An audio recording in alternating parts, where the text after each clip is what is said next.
நேயர்களுக்கு வணக்கங்கள். மற்றுமோர் வணக்கமோம் டிவி நிகழ்ச்சியின் வாயிலாக உங்கள் அனைவரையும் சந்திப்பதில் மகிழ்ச்சி. இன்றைக்கு புலர்ந்திருக்கக்கூடிய பொழுதானது அனைவரது வாழ்விலும் மங்களமும் சுபீட்சமும் உடைய நல்ல பல சுப காரியங்கள் நடைபெறக்கூடிய நல்லதொரு நாளாக அமைய எல்லாம் வல்ல இறைவனை பிரார்த்திப்பதோடு இன்றைய தினத்திலே பல்வேறு சுப காரியங்களில் ஈடுபட்டு கொண்டிருக்கக்கூடிய நேயர்கள் சொந்தங்கள் யாவருக்கும் ஓம் தொலைக்காட்சி சார்பாக வாழ்த்துக்களையும் கூறிவிட்டு இன்றைய இந்த நிகழ்ச்சியினுடைய முதற் பகுதியான இன்றைய நாள் தொடர்பான தகவல் பகுதியுடன் இணைந்திருக்கலாம்.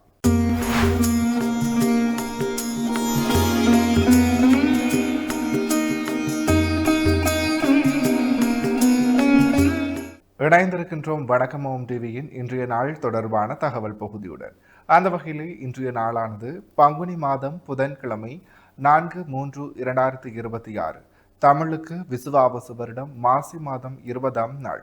இன்றைய நாளினுடைய நல்ல நேரங்களாக இன்று காலை 9:30 மணி தொடக்கம் 10:30 மணி வரை, பின் மாலை 1:30 மணி தொடக்கம் 2:30 மணி வரை. அடுத்து இன்றைய நாளினுடைய ராகு காலத்தை பார்க்கலாம். இன்று மதியம் 12 மணி தொடக்கம் 1:30 மணி வரை. அடுத்து யமகண்டமாக இன்று காலை 7:30 மணி தொடக்கம் 9 மணி வரை. அடுத்து சூரிய உதய பகுதியாக இன்று காலை 6:27க்கு இன்றைய நாளினுடைய சூரிய உதயம் இடம்பெற்றிருக்கின்றது. திதியாக இன்று மாலை 5:43 வரை பிரதமி திதியும் பின்பு துவிதியை திதியும் நிலவுகிறது. நட்சத்திரங்களாக இன்று காலை 8:23 வரை பூர நட்சத்திரமும் பின்பு உத்தர நட்சத்திரமும் நிலவுகிறது. சந்திராஷ்டம நட்சத்திரங்களாக இன்று காலை 8:23 வரை திருவோண நட்சத்திரமும் பின்பு அவிட்ட நட்சத்திரமும் நிலவுகிறது. திருவோணம் மற்றும் அவிட்ட நட்சத்திரத்தில் உள்ளோர் செய்கரமங்கள் யாவற்றிலும் நிதானத்துடனும் பொறுமையுடனும் செயலாற்றல் சிறப்பு. எனவே நேயர்களே, இவைதான் இன்றைய நாள் தொடர்பான தகவல் பகுதிகளாகும். தொடர்ந்து வணக்கம் ஓம் டிவி நிகழ்ச்சியினுடைய அடுத்த பகுதியான இன்றைய நாளிற்குரிய நற்சிந்தனை பகுதிக்குள் செல்லலாம்.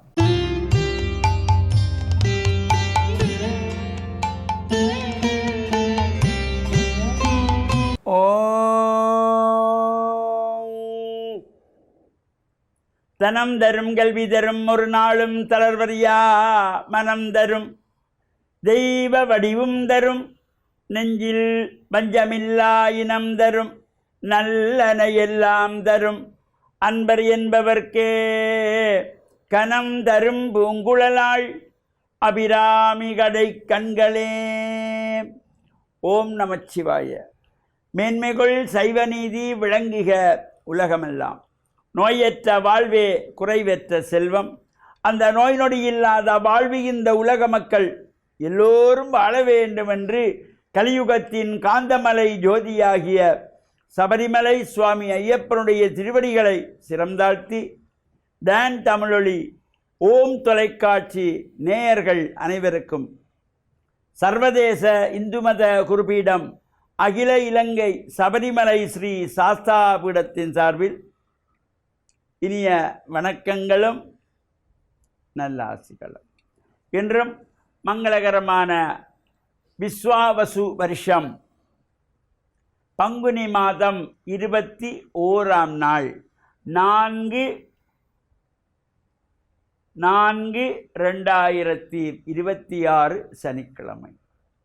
இன்று மலர்ந்திருக்கின்ற இன்றைய பொழுதும் நம் எல்லோருடைய வாழ்விலும் எல்லா விதமான சிறப்புகளும் வெற்றிகளும் கிடைக்க வேண்டும், இறையருளெல்லாம் பூர்ணமாக நிறைய வேண்டும் என்று பிரார்த்தித்து பெற்றோர்கள், பெரியோர்கள், குருவானவர்கள், ஆசிரியர்களையும் வணங்கியவருடைய அன்பையும் ஆசியையும் பெறுகின்ற பொழுது எந்த நாளுமே நமக்கு நல்ல நாளாக அமையக்கூடியது. இன்று மந்தவாரம் என்று போற்றுகின்ற சனிக்கிழமை. இந்த மந்தவாரங்களிலே எந்த ஒரு சுபகாரியங்களையும் ஆரம்பிக்கக்கூடாது, சுபகாரியங்களை செய்யவும் கூடாது. இறை வழிபாடுகள்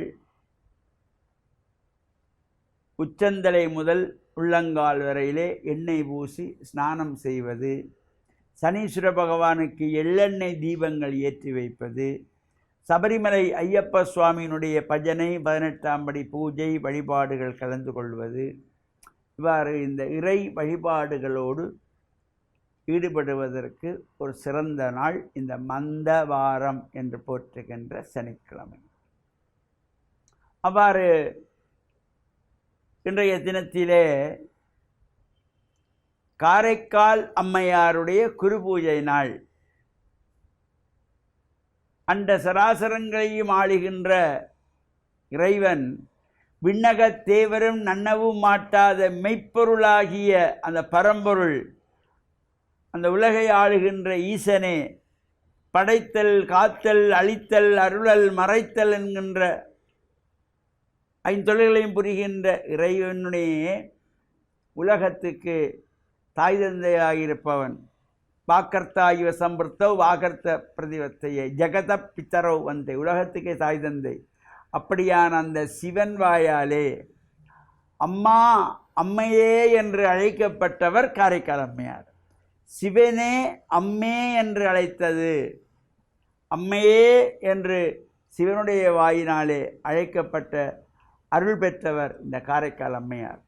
புனிதவதியார் என்ற பெயரோடு வாழ்ந்து வருகின்ற காலத்திலே தந்தையார் திருமணம் செய்து வைக்கின்றார்.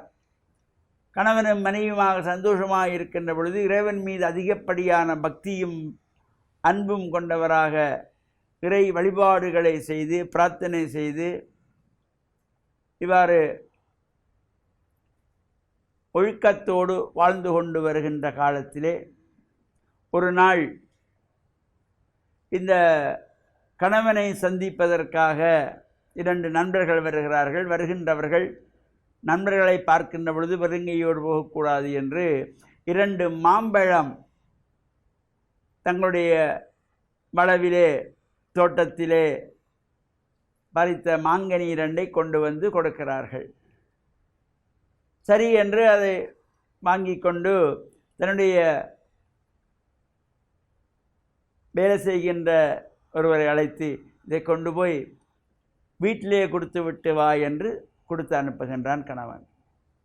இந்த புனிதவதியார் அங்கே அடியார்களுக்கு அமுது படைப்பதும் அடியார்கள் வந்தால் வரவேற்பதும் ஒரு பெரிய தொண்டாக செய்து வந்தவர். அவ்வாறு இருக்கின்ற பொழுது ஒரு நாள் சமையல் முடியவில்லை. ஒரு சிவனடியார் வந்து, அம்மா யாசகம் போடு என்று கேட்கிறார். எதுவுமே இல்லை கொடுப்பதற்கு உணவு. இருந்தாலும் வந்திருக்கின்ற யாசகம் கேட்டு வந்திருக்கின்ற சிவனடியாரை இல்லை என்று சொல்லி அனுப்பக்கூடாது என்ற நோக்கிலே கணவன் கொடுத்து அனுப்பிய 2 மாங்கனியிலே ஒரு மாங்கனியை எடுத்து அதனை கழுவி 4 கூறுகளாக கீறி கொண்டு போய் படைத்தார். அவரும் சாப்பிட்டு விட்டு சந்தோஷமாக தீர்க்க சுமங்கலியாயிருப்பாய் என்று வாழ்த்திவிட்டு போய்விட்டார். கணவன் வீட்டுக்கு வருகிறான். உணவெல்லாம் பரிமாறப்படுகிறது. சாப்பிட்ட உடனே இந்த மாங்கனியை வெட்டி வைக்கிறார். இந்த மாங்கனியை எடுத்து சாப்பிடுகின்றான் கணவன். மிகவும் அருமையாக இருக்கிறது, நல்லா இருக்கிறது, இன்னும் ஒரு கனி கொண்டு வந்தானே அதையும் கொண்டு வா என்று கேட்கிற பொழுது இவள் செய்க தெரியாது, ஒரு சிவனடியாருக்கு உணவு படைத்ததை சொல்லக்கூடாது, சொன்னால் அந்த பலன் போய்விடும், அடியாருக்கு கொடுத்தேன் என்று சொல்லக்கூடாது என்பதனாலே செய்வதறியாது சுவாமி அறையிலே போய் இறைவனிடத்திலே பிரார்த்தனை செய்கிறாள். சுவாமி, என்னை ஏன் இப்படி சோதிக்கிறீர்கள்? சிவனடியார் வந்து அமுது படைக்க எதுவுமே தயாராக இல்லாதனாலே அந்த பழத்தை கொடுத்தேன். என்னுடைய கணவனோ அந்த மற்ற கனியையும் கொண்டு வா என்று கேட்கிறார். நான் என்ன செய்வேன், என்னை காப்பாற்று இறைவா என்று சொல்ல இறையருளினாலே அவருடைய கையிலே ஒரு மாங்கனி கிடைக்கிறது. அதை கொண்டு போய் கொடுக்கிறாள். கொடுத்ததும் அதை அவர் சாப்பிட்டவுடன் பாதியை சாப்பிட்டு பாதியை மனைவிக்கு கொடுக்கிறார். முதல் கனியை விட இந்த கனி மிகவும் ருசியாகவும் சிறப்பாகவும் இருக்குது. இரண்டும் ஒரு மரத்து கனி என்று தானே நண்பன் சொன்னான். அவ்வாறு இருக்க முடியாது, உண்மையை சொல் என்கின்ற பொழுது இவள் சொன்னாள், இவ்வாறு நடந்தது. இந்த சிவனடியார் வந்தார், அவர் கொண்டை கொடுத்து விட்டேன், அதை சொல்லக்கூடாது என்பதற்காகத்தான் மீண்டும் இறைவனத்திலே வேண்டேன், இறைவன் அருளினாலே இந்த மாங்கனி கிடைத்தது என்றதும் இவருக்கு ஆச்சரியம். எங்கே இதை நம்ப முடியாது, இன்னும் ஒரு மாங்கனி கொண்டு வா என்று இருக்க மீண்டும் இறைவனத்திலே பிரார்த்தனை செய்ய அந்த மாங்கனி கிடைக்கிற பொழுது இவளோட தெய்வ சக்தி பொருந்தியவள், நான் இவளோடு இவ்வளவு நாளும் தவறாக இல்லறத்திலே இருந்து விட்டேன், அவளோட தெய்வ பிறவி என்று மனைவியை விட்டு விலகி சென்று வேறொரு திருமணம் செய்து வாழ்ந்து கொண்டிருக்கிற காலத்திலே இந்த புனிதவதியானவள் கணவனே என்னை வேண்டாம் என்றபோது என்னுடைய அழகு வேண்டாம், என்னுடைய இளமை வேண்டாம் என்று சொல்லி வயதான முதிர்ந்த தோட்டத்திலே சிவனை காண கைலாயம் செல்லுகின்றார். தலையால் நடந்த தலைவி என்ற ஒரு சிறப்பு இந்த காரைக்கால் அம்மையார் கொண்டு. அந்த காரைக்கால் அம்மையாருடைய குரு பூஜை அவ்வாறு தலையானது செல்கின்ற பொழுது அம்மையே என்று சிவனால் அழைக்கப்பட்டவர். இந்த குரு பூஜையிலே பாடசாலை மாணவர்கள் எல்லாம் கலந்து இவ்வாறு அவருடைய பெருமைகளை அறிந்து தானத்தின் சிறப்புகளையும் அறிந்து இறையருளும் பெற்று மண்ணில் நல்ல வண்ணம் வாழ ஓம் தொலைக்காட்சி டான் தமிழ் ஒளி நேயர்கள் அனைவருக்கும் சர்வதேச இந்து மத குருபடத்தின் சார்பில் நல்லாசிகளை கூறிக்கொள்வதில் மனமகிழ்வு கொள்கிறோம். வணக்கம்.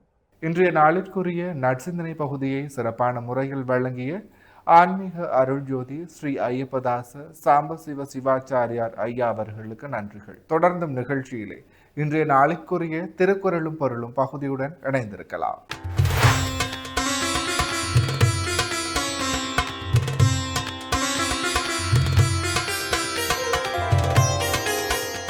இணைந்து கொண்டிருக்கின்றோம் வணக்கம் ஓம் டிவியின் திருக்குறளும் பொருளும் பகுதியுடன்.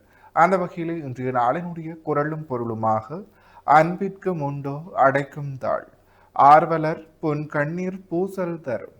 இக்குறளினுடைய பொருளாக அன்புக்கும் அடைத்து வைக்கும் தாள் உண்டோ, அன்புடையவரின் சிறு கண்ணீரே உள்ளே இருக்கும் அன்பை பலரும் அழிய வெளிப்படுத்திவிடும். இக்குறளையும் பொருளையும் மீண்டும் ஒருமுறை பார்க்கலாம். அன்பிற்கு முண்டோ அடைக்கும் தாள் ஆர்வலர் பொன் கண்ணீர் பூசல் தரும். இக்குறளினுடைய பொருளாக அன்புக்கும் அடைத்து வைக்கும் தாள் உண்டோ, அன்புடையவரின் சிறு கண்ணீரே உள்ளே இருக்கும் அன்பை பலரும் அறிய வெளிப்படுத்திவிடும். எனவே நேயர்களே, இவைதான் இன்றைய நாளிற்குரிய திருக்குறளும் பொருளும் பகுதியாகும். தொடர்ந்தும் வணக்கம் ஓம் டிவி நிகழ்ச்சியினுடைய இறுதி பகுதியான இன்றைய நாளிற்குரிய மங்களேசி பகுதியுடன் இணைந்திருக்கலாம். இன்றைய நாளிற்குரிய அனைத்து வணக்கம் ஓம் டிவி பகுதிகளும் நிறைவேறியது.